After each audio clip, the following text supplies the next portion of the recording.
تیرا سراپا یا نبی، تفسیر ہے قرآن کی، واللیل زلفیں ہیں تیری، والشمس ہے چہرہ تیرا۔ الحمدللہ رب العالمین، والصلاة والسلام علی خاتم النبیین، اما بعد فاعوذ باللہ من الشیطان الرجیم، بسم اللہ الرحمن الرحیم۔ الصلاة والسلام علیک یا رسول اللہ، وعلی آلک واصحابک یا حبیب اللہ۔ الصلاة والسلام علیک یا نبی اللہ، وعلی آلک واصحابک یا نور اللہ۔ حضرت علی بن عیسیٰ وزیر رحمۃ اللہ علیہ فرماتے ہیں، میں کثرت سے درود پاک پڑھا کرتا تھا، اتفاقاً بادشاہ نے مجھے وزارت سے معزول کر دیا۔ خواب میں پیارے آقا صلی اللہ علیہ وسلم کا دیدار ہوا اور میں نے دیکھا کہ میں اس حال میں ہوں کہ میں ایک سواری پر سوار ہوں۔ جب نبی کریم صلی اللہ علیہ وسلم کا جلوہ زیبا دیکھا تو میں ادب کی وجہ سے سواری سے اتر گیا، بارگاہ رسالت میں حاضر ہوا۔ میرے آقا صلی اللہ علیہ وسلم نے فرمایا، اے علی، اپنی جگہ واپس چلا جائے، یعنی جو وزارت تمہارے پاس تھی وہ ہم نے بحال کر دی۔ فرماتے ہیں میں اٹھا تو بادشاہ نے مجھے خود بلایا اور پھر سے مجھے وزارت سونپ دی، اور یہ کرم مجھ پر درود پاک کی کثرت کی وجہ سے ہوا۔ کشتی نوح میں، نار نمرود میں، بطن ماہی میں یونس کی فریاد پر آپ کا نام نامی اے صلی علی ہر جگہ ہر مصیبت میں کام آ گیا۔ صلو علی الحبیب صلی اللہ تعالی علی محمد۔ مدنی چینل کے ناظرین، پروگرام ہے زیارت رسول کے واقعات۔ الحمدللہ تقریباً 1 سال سے ہمارا یہ پروگرام چل رہا ہے۔ عاشقان رسول کے، زیارت رسول کے واقعات، دیدار مصطفیٰ کے واقعات ہم سننے کی سعادت حاصل کر رہے ہیں۔ آج انشاءاللہ الکریم زیارت رسول کا واقعہ سنیں گے، وہ ہیں حضرت مولانا محمد شریف محدث کوٹلوی رحمۃ اللہ علیہ، جو کہ ضلع سیالکوٹ کوٹلی لوہارا سے تعلق رکھتے ہیں۔ اعلیٰ حضرت رحمۃ اللہ علیہ نے اپنی خلافت سے بھی انہیں نوازا تھا۔ ان کو فقیہ اعظم کہا جاتا ہے، بہت بیانات کرنے والے، تحریرات لکھنے والے، اور ان کی ایک کتاب اربعین حنفیہ یہ دعوت اسلامی کے مکتبۃ المدینہ سے بھی شائع ہو چکی ہے۔ 1951 عیسوی میں 90 سال کی عمر پا کر آپ رحمۃ اللہ علیہ نے وفات پائی، اور آپ کا مزار دورے والی مسجد کوٹلی لوہارا ضلع سیالکوٹ میں ہے۔ تو آئیے سب سے پہلے سنتے ہیں ان کے زیارت رسول کا واقعہ، اور انشاءاللہ دیگر عاشقان رسول کے واقعات بھی سنیں گے۔ ہماری خوش نصیبی ہے کہ نگران پاکستان مشاورت حاجی شاہد اتاری مدہ ذل العالی جلوہ فرما ہے۔ یہ واقعات بھی ہم ان سے سنتے ہیں، اور ساتھ ہی ساتھ عشق رسول سے معمور، دیدار مصطفیٰ کی طلب سے معمور اشعار بھی ہم سنا کرتے ہیں۔ انشاءاللہ موقع کی مناسبت سے اشعار بھی ان سے سنیں گے۔ جی سیدی۔ بسم اللہ الرحمن الرحیم۔ عاشقان رسول کو میں چاہوں گا کہ اولاً یہ عرض کیا جائے، کیونکہ 1 سال ہو گیا پروگرام کو، کہ ہم یہ پروگرام کیوں لے کر آئیں۔ اچھا، ابھی کنٹینیو کرنے کے تعلق سے بھی ہمارا مشورہ ہو رہا تھا کہ کچھ اور اس کو ریپلیس کریں یا اسی کو کنٹینیو کریں، تو پھر یہ ہوا مشورہ کہ اس کو ہم جاری رکھیں، کیونکہ ایک تو آقا علیہ الصلوٰۃ والسلام سے محبت اور بھی اس میں چمکتی ہے، بڑھتی ہے، اور دیدار رسول کی حسرت اور آرزو پیدا ہوتی ہے، اور آقا علیہ الصلوٰۃ والسلام کی شان و عظمت اور بھی دل میں گھر کر جاتی ہے۔ تو حضرت فقیہ اعظم خلیفہ اعلیٰ حضرت مولانا محمد شریف محدث اعظم کوٹلوی رحمۃ اللہ علیہ، ان کا دیدار رسول کا واقعہ بھی ہم سنتے ہیں۔ فالج کا اٹیک ہوا، اتنے سخت بیمار ہوئے کہ ڈاکٹر کو جب لایا گیا، وہ بنگالی ڈاکٹر تھا، اس نے کہا کہ فالج تو بہت خطرناک ہے، علاج کرتا ہوں۔ بڑی بے دلی کے ساتھ اس نے علاج شروع کیا، مایوسی کے ساتھ۔ اب حضرت محمد شریف محدث کوٹلوی رحمۃ اللہ تعالی علیہ کی کیفیت یہ تھی کہ دونوں ٹانگیں بے جان ہو چکی تھیں، کھڑے ہونا تو درکنار بیٹھا نہیں جاتا تھا اور لوگ پریشان۔ اب کیا ہوا کہ آپ کے شہزادے مولانا محمد ابو النور بشیر رحمۃ اللہ تعالی علیہ وہ کہتے ہیں کہ والد صاحب سو رہے تھے، میں پنکھا جل رہا تھا، کیونکہ پہلے یہ دوسرے پنکھے وغیرہ عام طور پر نہیں ہوتے تھے اور وہ ہاتھ کے پنکھے سے کام چلایا جاتا تھا۔ تو اچانک حضرت محمد شریف کوٹلوی والد صاحب رحمۃ اللہ علیہ ان کی آنکھوں سے آنسو جاری ہو گئے۔ میں حیران ہو گیا کہ پتہ نہیں کیا بات ہے۔ والد صاحب بیدار ہوئے، پوچھا تم نے کچھ دیکھا؟ عرض کیا کہ آپ سوتے ہوئے رو رہے تھے، میں نے یہ دیکھا اور تو کچھ نہیں دیکھا۔ رو کر فرمانے لگے اللہ کے حبیب تشریف لائے تھے صلی اللہ تعالی علیہ وسلم، اور اپنے مبارک ہاتھوں سے، رحمت والے ہاتھوں سے میری بند آنکھوں کو کھول کر فرمایا آنکھیں کھولو، اب ہم ایک دوسرے مریض کی طرف جا رہے ہیں۔ اللہ اکبر۔ اچھا، اب حضرت ابو النور مولانا بشیر احمد صاحب رحمۃ اللہ تعالی علیہ فرماتے ہیں والد صاحب نے مجھ سے فرمایا کہ آقا میری آنکھیں کھول گئے ہیں، مجھے ٹھیک کر گئے ہیں، مجھے اٹھاؤ میں ٹھیک ہو گیا ہوں۔ کہتے ہیں میں نے اسی وقت کھڑا کیا تو ہم حیران رہ گئے اور آنکھیں نم ہو گئیں کہ ٹانگوں میں طاقت آ گئی اور بوجھ اٹھانے کے قابل ہو گئیں۔ ہم نے پھر لٹا دیا اور صبح ہی والد صاحب نے چلنا پھرنا شروع کر دیا، حالانکہ پہلے بیٹھ بھی نہیں سکتے تھے۔ تو پیارے آقا صلی اللہ علیہ وآلہ وسلم کے اس معجزہ رحمت کو سن کر پورے قصبے میں تو ایک چرچا ہو گیا، دھوم پڑ گئی اور لوگ بڑی خوشی کے ساتھ حضرت کی زیارت کو آنے لگے۔ وہ جو بنگالی ڈاکٹر تھا اس کو بتایا تو حیران رہ گیا، اور 2 دن کے بعد پھر عاشقان رسول جب خوشی ہوتی ہے تو اللہ رسول کو یاد کرتے، فوتگی ہوتی تو اللہ رسول کو یاد کرتے، بیماری ہوتی ہے تو اللہ رسول کو یاد کرتے، صحت ملتی ہے تو اللہ رسول کو یاد کرتے ہیں۔ انہوں نے محفل نعت کا انعقاد کیا اور بہت بڑی تعداد میں علماء کرام، نعت خان اور سیالکوٹ اور مضافات کے اس میں عاشقان رسول آئے، یہاں تک کہ غیر مسلم جو تھے انہوں نے بھی شرکت کی۔ اللہ اکبر، سبحان اللہ۔ تو میرے آقا علیہ الصلوۃ والسلام جس کو چاہتے ہیں جلوہ دکھاتے ہیں، اور چاہتے ہیں تو شفائیں بھی عطا فرما دیتے ہیں۔ اللہ پاک ہم پر بھی کرم فرمائے، ہم ظاہری بیماریوں سے بھی بچ جائیں، آقا آئیں اور ظاہری بیماریاں بھی دور کر دیں اور ہماری باطنی بیماریوں کو بھی دور کر دیں۔ مولانا حسن رضا خان رحمۃ اللہ تعالی علیہ کا ایک بہت پیارا عشق بھرا کلام، اس کے کچھ اشعار ہم پڑھتے ہیں۔ جلوائے یار ادھر بھی کوئی پھیرا تیرا، حسرتیں 8 پہر تکتی ہیں راستہ تیرا، لامقام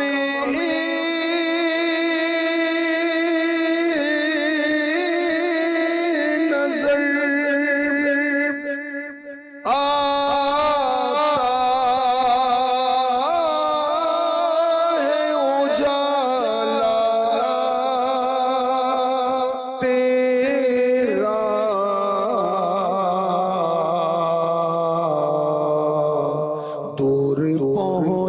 پہنچایا تیرے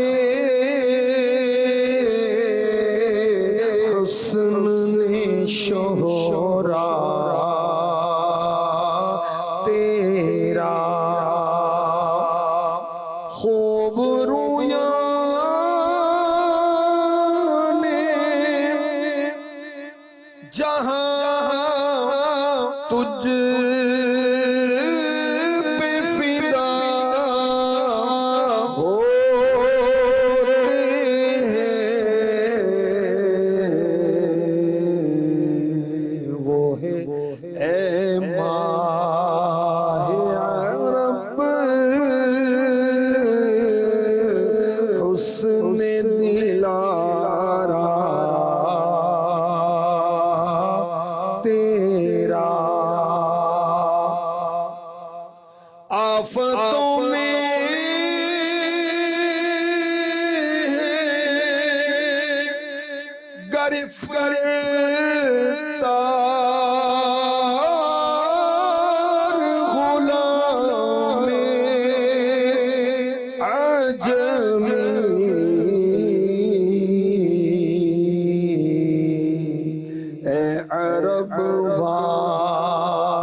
ادھر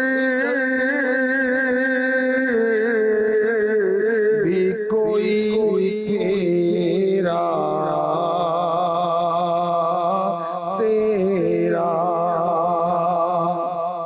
بندے غم کاٹ دیا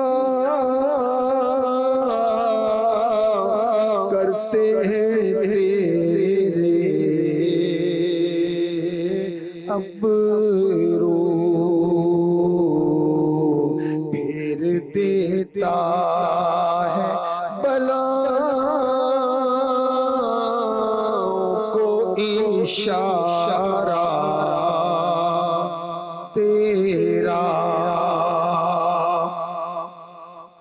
بہرے دیدار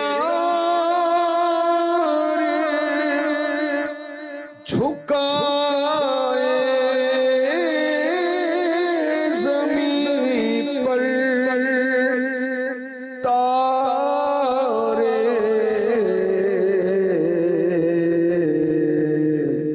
واہ اے جلوائے دل دار چمکنا تیرا حسرتیں آٹھ پہر تکتی ہیں رستہ تیرا سبحان اللہ سبحان اللہ. میرے آقا صلی اللہ علیہ وسلم بیماروں کو شفائیں عطا فرماتے ہیں. امیر اہل سنت بارگاہ رسالت میں عرض کرتے ہیں یہ مریض مر رہا ہے تیرے ہاتھ میں شفا ہے اے طبیب جلد آنا مدنی مدینے والے. سیدی پیارے آقا علیہ الصلوۃ والسلام نے جیسا کہ حضرت محدث کوٹلوی رحمۃ اللہ علیہ کو فالج سے شفا عطا فرمائی، سبحان اللہ. تو ظاہری حیات مبارکہ میں بھی اس طرح کی روایات ملتی ہیں. صحابہ کرام کو کوئی مرض ہوتا، کوئی تکلیف ہوتی، بارگاہ رسالت میں حاضر ہو جاتے اور پیارے آقا علیہ السلام شفا عطا فرما دیتے. تو ہمارے ناظرین کو کچھ اس طرح کے واقعات بھی بیان ہو جائیں. ایک واقعہ تھوڑی، کتنے واقعات. میرے آقا علیہ الصلوۃ والسلام کے دم مبارک کی برکت سے شفا ہو گئی، میرے آقا علیہ الصلوۃ والسلام کے دیدار سے شفا ہو گئی، میرے آقا علیہ الصلوۃ والسلام نے لعاب دہن سے آنکھیں ٹھیک کر دی، کٹے ہوئے بازو ٹھیک کر دیے، جلی ہوئی کمر ٹھیک کر دی، سانپ کے کاٹے کے زہر کا جو اثر تھا اس کو زائل کر دیا. ایک واقعات ہے، کتنے واقعات ہیں.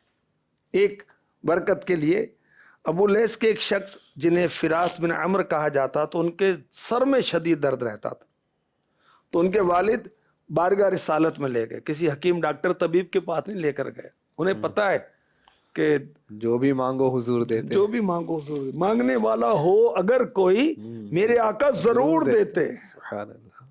اچھا، اور درد سر کی شکایت کی. آقا علیہ الصلوۃ والسلام نے فراس کو قریب بلا کر بٹھایا، دونوں آنکھوں کے درمیان جلد کو پکڑ کر کھینچا تو وہ تھوڑی پھول گئی، اور جس جگہ آقا علیہ الصلوۃ والسلام نے مبارک ہاتھ لگایا تھا وہاں بال اگائے، اور سر کا درد ایسا غائب ہوا کہ دوبارہ کبھی نہیں ہوا. سبحان اللہ سبحان اللہ. آپ سلطان جہاں ہیں، درد مند بے کساں ہیں، چارائے بے چار گاہ ہیں، بے امانوں کی اما ہیں. یا نبی سلام علیک، یا رسول سلام علیک، یا حبیب سلام علیک، صلوات اللہ علیک. سبحان اللہ سبحان اللہ. اور واقعہ عرض کیا جائے. جی. امام تقی الدین ابو محمد بن عبد السلام قلیبی رحمۃ اللہ علیہ فرماتے ہیں کہ میرے بھائی ابراہیم کے گلے میں خنازیر یعنی خاص قسم کی گلٹیاں بن گئی، بہت تکلیف تھی. خواب میں جناب رسالت مآب صلی اللہ علیہ وسلم کا کرم ہوا. عرض کی یا رسول اللہ آپ دیکھ رہے ہیں میں درد میں مبتلا ہوں. دیکھیں آقا علیہ السلام کو خواب میں دیکھا تو آقا کو دیکھا، شیطان حضور کی شکل میں آ ہی نہیں سکتا، کوئی اس پر قادر ہی نہیں. سبحان اللہ. اچھا یہ بھی یقین رکھتے ہیں کہ ہم آقا کو دیکھ رہے ہیں، تو 3 مرتبہ جب عرض کیا تو پیارے آقا علیہ الصلوۃ والسلام نے 3 مرتبہ فرمایا تمہاری عرض قبول کر لی گئی۔ آقا علیہ الصلوۃ والسلام کی برکت سے ان کی گلٹیوں والی تکلیف جاتی رہی اور وہ تندرست ہو گئے۔ سبحان اللہ، سبحان اللہ۔ انہی کو یاد سب کرتے ہیں غم میں، یہی دکھ درد کھو دیتے ہیں دم میں، یہی کرتے ہیں مشکل میں امداد، یہی سنتے ہیں ہر بے کس کی فریاد۔ سبحان اللہ۔ یہ جو گلے میں گلٹیاں وغیرہ ہو جاتی ہیں، خنازیر اس مرض کو کہتے ہیں، اس کے لیے دھنیے کے تازہ پتے روغن گل کے ساتھ لگانا فائدہ مند ہوتا ہے، مگر کوئی بھی علاج کرنا ہے تو ڈاکٹر اور حکیم جو مستند ہوں ان کے مشورے کے ساتھ کرنا چاہیے۔ اچھا، پیارے آقا علیہ الصلوۃ والسلام نے فرمایا تمہاری عرض قبول کر لی گئی۔ اس میں بڑی جو محبت بھری بات ہے، ذوق افزا بات ہے، ایمان افروز بات ہے، وہ یہ ہے کہ جب ہم عرض سن لیتے ہیں، قبول کر لیتے ہیں تو اللہ بھی کرم فرما دیتا ہے۔ سبحان اللہ، سبحان اللہ۔ ہم قبول نہ کریں تو اللہ بھی قبول نہیں کرتا۔ بخدا خدا کا یہی ہے در، یہ اعلیٰ حضرت بقسم کہہ رہے ہیں، قسم کے ساتھ کہہ رہے ہیں، بخدا خدا کا یہی ہے در، نہیں اور کوئی مفر مقر، جو وہاں سے ہو یہیں آ کے ہو، جو یہاں نہیں تو وہاں نہیں۔ سبحان اللہ۔ اور میرے آقا علیہ الصلوۃ والسلام ظاہری حیات میں غلاموں کو شفائیں دیتے ہیں۔ ایک اور واقعہ، پیارے آقا علیہ الصلوۃ والسلام نے حضرت زید و جعفر رضی اللہ عنہما کے ساتھ حضرت عبداللہ بن رواحہ رضی اللہ عنہ، یہ وہ صحابی ہیں جو نعت خوان ہیں۔ سبحان اللہ۔ ویسے تو نثر میں ہر صحابی سارے صحابی آقا کے عاشق ہیں، وہ عاشق نہ ہو اور حضور پر ایمان کوئی نہیں لائے گا تو ایمان ہی کامل نہیں ہوگا، اور محبت تو ایمان کو کامل کرے گی نا۔ تو سارے صحابہ عاشق رسول ہیں، یہ نعت لکھنے والے صحابہ میں سے ہیں، اشعار بھی لکھتے ہیں۔ اشعار کی صورت میں حضور کی نعتیں۔ حضرت عبداللہ بن رواحہ رضی اللہ عنہ کو موتا کی طرف بھیجا گیا۔ عرض کی یا رسول اللہ میری داڑھ اور کانوں میں بہت سخت تکلیف ہے۔ فرمایا قریب آؤ، قسم اس ذات کی جس نے مجھے حق کے ساتھ بھیجا، آج میں تمہارے لیے ایسی دعا کروں گا کہ جو بھی تکلیف میں مبتلا مومن یہ دعا مانگے گا اللہ اسے تکلیف سے نجات عطا فرما دے گا۔ میرے آقا علیہ الصلوۃ والسلام نے حضرت عبداللہ بن رواحہ رضی اللہ تعالی عنہ کی جس جانب درد تھا وہاں ہاتھ رکھ کر 7 مرتبہ 7 ٹائم یہ دعا پڑھی، اللہم اذہب عنہ سوء ما یجد وفحشہ بدعوت نبیک المبارک المکین عندک۔ حضرت عبداللہ بن رواحہ رضی اللہ تعالی عنہ ابھی اٹھے نہیں تھے کہ اللہ پاک نے نبی کریم صلی اللہ علیہ وسلم کی برکت سے انہیں شفا عطا فرما دی۔ سبحان اللہ، سبحان اللہ۔ نہ مایوس ہو میرے دکھ درد والے، در شہ پہ آ ہر مرض کی دوا لے، جو بیمار غم لے رہا ہو سنبھالے، وہ چاہے تو دم بھر میں اس کو سنبھالے۔ سبحان اللہ۔ تو اس میں یہ بھی پتہ چلا کہ وہ دم کرنا جو ہے یہ ہمارے اکابر سے بھی ثابت ہے، صحابہ سے بھی ثابت ہے، اور پیارے آقا علیہ الصلوۃ والسلام بھی صحابہ کو دم کیا کرتے تھے۔ حسنین کریمین، شہیدین، جلیلین، قمرین، منیرین، نیرین، طیبین، طاہرین رضی اللہ عنہما حسن و حسین، ان کو میرے آقا علیہ الصلوۃ والسلام سورہ فلق اور سورہ ناس پڑھ کر دم کیا کرتے تھے۔ پہلے کچھ اور کلمات تھے، جب یہ صورتیں نازل ہوئیں تو پھر آپ انہی صورتوں کو پڑھ کر دم کیا کرتے تھے۔ یعنی قرآن پڑھ کے بھی دم کر سکتے ہیں، اور مبارک کلمات جو حدیث میں آئے ہیں وہ پڑھ کے بھی دم ہو سکتا ہے۔ وہ تو اپنے بچوں کو نظر بھی لگ جاتی، بچے پیارے لگتے ہیں، اچھا کیئر بھی نہیں کر پاتے، کبھی سردی سے نہیں بچا پاتے، کبھی گرمی سے نہیں بچا پاتے، وہ بچے کبھی وہ چپل نہیں پہنتے تو ٹھنڈ لگ جاتی ہے، ٹھنڈ فرش گرم ہوتا ہے یا کوئی وجہ ہو جاتی ہے تو بچے بیمار بھی ہو جاتے ہیں۔ تو بیمار ہو جائیں یا نظر لگ جائے یا کوئی اور آصب آفت مصیبت، سب سے انشاءاللہ نجات ملے گی۔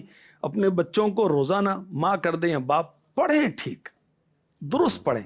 جیسے قرآن عربی میں نازل ہوا تو عربی میں پڑھنا ہوگا، تو سورہ فلق اور سورہ ناس پڑھ کر دم کر دیں، انشاءاللہ بچوں کو نظر بد سے بھی حفاظت رہے گی اور شفا بھی ملے گی۔ قاری صاحب کا انتظار کرنے کی ضرورت نہیں ہے، امام صاحب کے پاس لے جانے کی حاجت بھی اس طور پہ نہیں ہے کہ اب وہ ملیں گے تو ہی دم کرانا ہے، والدین خود ہی دم کر دیں، مگر وہ درست پڑھنا آتا ہو درست نا، پڑھنا آتا ورنہ پھر قاری صاحب کو بلانا ہی پڑے گا، امام صاحب کے پاس جانا ہی پڑے گا، اور جانا چاہیے، اچھی بات ہے، دم کے لیے بھی چلے جائیں، قرآن سیکھنے بھی چلے جائیں۔ اچھی بات ہے۔ اسلامی بہنیں اسلامی بہنوں سے سیکھیں، اسلامی بھائی اسلامی بھائیوں سے سیکھیں، دعوت اسلامی نے تو اس کا اہتمام کیا ہوا ہے۔ پیارے آقا صلی اللہ علیہ وآلہ وسلم نے 7 مرتبہ یہ کلمات کہے، تو اب ہم بھی اگر کہیں کسی کو دم کریں یہ کلمات پڑھ کر تو گنتی پوری رکھنی ہے، کیونکہ جب روایت میں آ گیا کہ آقا علیہ الصلوۃ والسلام نے 7 ٹائم یہ معاملہ کیا، تو ہمیں بھی 7 مرتبہ پڑھ کر اس کو دم کرنا چاہیے۔ اور بھی کتنے واقعات ہیں کہ پیارے آقا علیہ الصلوۃ والسلام کی بارگاہ میں جو آتا تو من کی پاتا اور شفائیں پاتا اور نعمتیں پاتا۔ آقا علیہ الصلوۃ والسلام اللہ کے عطا سے اولاد بھی عنایت فرماتے ہیں، اللہ کے عطا سے شفائیں بھی عطا فرماتے ہیں، اللہ کے عطا سے جہنم سے بھی بچاتے ہیں، اللہ کے عطا سے جنت بھی عطا فرماتے ہیں۔ صحابہ نے جنتیں مانگی، صحابہ نے حافظہ مانگا، میرے نبی نے عطا فرما دیا، صحابہ نے دنیا مانگی، اللہ کے حبیب نے عطا فرمائی، دولت مانگی عطا فرمائی، برکت مانگی، میرے آقا نے عطا فرمائی۔ اور مولانا حسن رضا خان فرماتے ہیں نا، کنجی تمہیں دی اپنے خزانوں کی خدا نے، کنجی کیا ہوتی؟ چابی کی۔ محبوب کیا مالک و مختار بنایا۔ اور اعلیٰ حضرت کہتے ہیں، یہ تو حسن رضا رحمۃ اللہ علیہ ہیں، ان کے کلام بڑے عشق ہو رہے ہیں، سچی پڑھتے رہیں سنتے رہیں، عشق رسول بس وہ پھوٹتا رہے گا۔ میں تو مالک ہی کہوں گا کہ ہو مالک کے حبیب، یعنی محبوب و محب میں نہیں میرا تیرا۔ پروگرام کی آخر میں زیارت رسول کا نسخہ بھی ارشاد ہوا کرتا ہے، آج کا وظیفہ ارشاد فرما دیں۔ جی، علامہ زینی دہلان مکی رحمۃ اللہ تعالی علیہ فرماتے ہیں، ہر روز 1000 مرتبہ 1000 ٹائم اس درود پاک کا ورد نبی پاک صلی اللہ علیہ وآلہ وسلم کی زیارت کا تجربہ شدہ عمل ہے۔ یہ درود ابھی بتایا جائے گا، 1000 مرتبہ جو پڑھے گا ہر روز تو اس کو اللہ کے حبیب کی زیارت ہوگی۔ اور علامہ زینی دہلان مکی رحمۃ اللہ تعالی علیہ بہت بڑے بزرگ، بہت بڑے عالم تھے، اعلیٰ حضرت کے استاد بھی ہیں نا، جی یہ بہت بڑی ہستی ہیں یہ۔ تو آپ نے درود پاک جو فرمایا وہ یہ ہے، اللہم صلی وسلم علی سیدنا محمد الجامع لاسرارک والدال علیک وعلی آلہ وصحبہ وسلم۔ یا الہی بھول جاؤں نزع کی تکلیف کو، شادی دیدار حسن مصطفیٰ کا ساتھ ہو۔ آمین آمین آمین۔ ناظرین، آج ہم نے سنا کہ پیارے آقا علیہ الصلوۃ والسلام نے کس طرح کرم فرمایا اور خلیفہ اعلیٰ حضرت فقیہ اعظم رحمۃ اللہ علیہ کو خواب میں جلوہ دکھا کر فالج کے مرض سے شفا عطا فرما دی۔ صحابہ کرام بارگاہ رسالت میں حاضر ہوا کرتے، نبی کریم صلی اللہ علیہ وسلم دم فرماتے وہ شفا یاب ہو جاتے، جو جس چیز کے لیے حاضر ہوتا میرے آقا عطا فرما دیا کرتے۔ اللہ کریم ہمیں بھی فیضان مصطفیٰ سے مالا مال فرمائے، عشق رسول کی لازوال دولت عطا فرمائے، آمین بجاہ خاتم النبیین صلی اللہ علیہ وآلہ وسلم۔ تیرا سراپا یا نبی تفسیر ہے قرآن کی، واللیل زلفیں ہیں تیری، والشمس ہے چہرہ تیرا۔